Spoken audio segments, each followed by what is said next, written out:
Okay, so ito po ay na-develop na. Ito po ay gagawing swimming pool daw.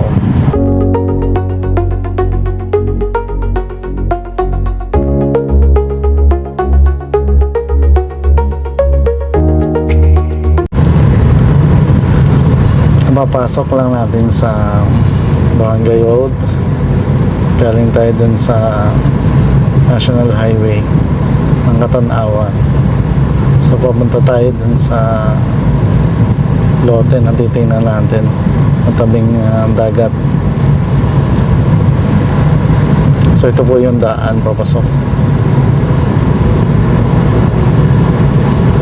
Dito tayo ngayon sa Katanawan, Quezon.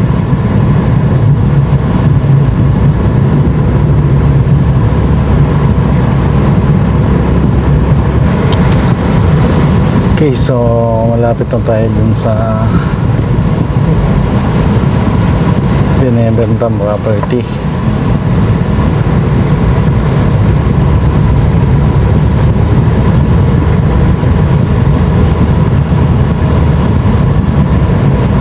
Yan. So yan na po yung tabing dagat.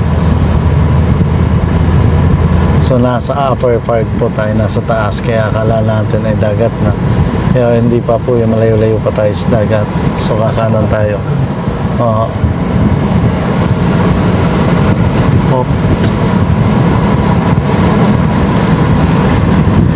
Okay, so ito po ay na-develop na. Ito po ay gagawing swimming pool daw. So right now, parang palaisdaan siya. Tapos yung kabila, so maganda po dito, bagay hapon, sunset.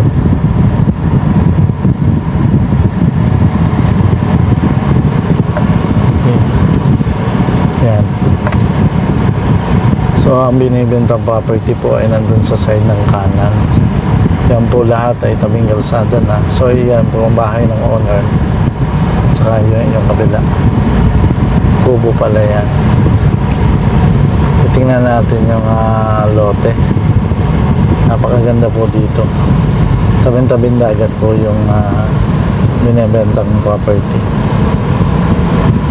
So dito na lang po. Okay, so andito po tayo ngayon sa binibentang property na 570 square meter, 572. So ito po yung property, simula po doon sa kahoy na yon hanggang dito sa kahoy na ito, papunta po doon. So papunta po ng dagat. Tingnan po natin dito.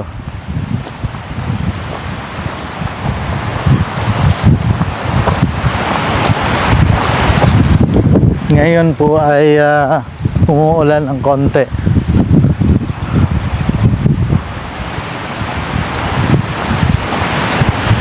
So maganda po dito at malakas po ang hangin,